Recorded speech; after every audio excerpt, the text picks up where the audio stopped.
Assalamualaikum and good day to doctor and everyone. I am Ismail and representing Group 40. Today we present our analysis where we explore the global drivers of happiness from 2015 to 2020. Our team consists of me, Muhammad Alif, Muhammad Iman Hakim, and Nur Maira. To give you a bird's eye view of our study, we have developed this Global Happiness and Integrity Index dashboard. The central hub visualizes our five core research questions. Question 1 is the global happiness trend over time. Question 2 is the correlation between low corruption and high happiness score. Question 3, average happiness performance compare across continents. Question 4, the specific contributing factor for the top 10 happiness action. And the question 5, the relationship between national wealth, GDP per capita, and citizen well-being.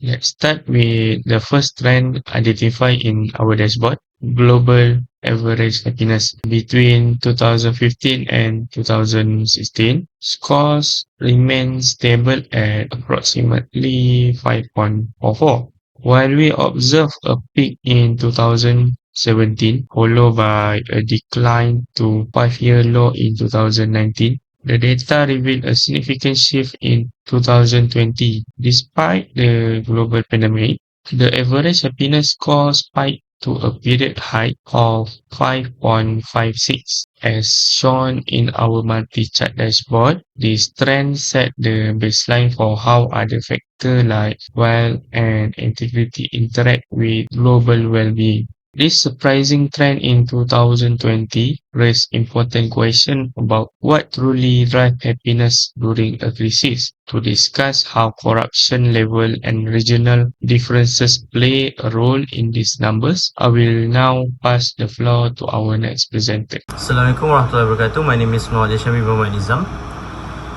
Looking at this graph, the question arises, which countries actually lead the world in both integrity and happiness? If we look at the top right quadrant, we find a select group of nations. These are the countries with CPI scores above 75 and happiness score above 7.0.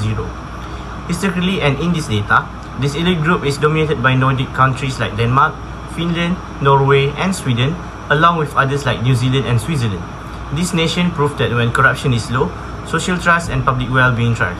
By staying in the sweet spot of the graph, these countries serve as global benchmark for how clean governance directly translate into a happier population. Thank you. I'll pass to the next person. Assalamualaikum, my name is Nur Maira binti Muhammad Yusof. Moving to our next question, which continent consistently maintained the highest average happiness score between 2015 and 2020? Looking at the bar chart, Australia, which represents the Oceania region in the dataset, is the clear leader. You can see its bar consistently reaching the highest level of the y-axis, staying well above a score of 7.0 throughout the years, while North America and Europe also show strong results.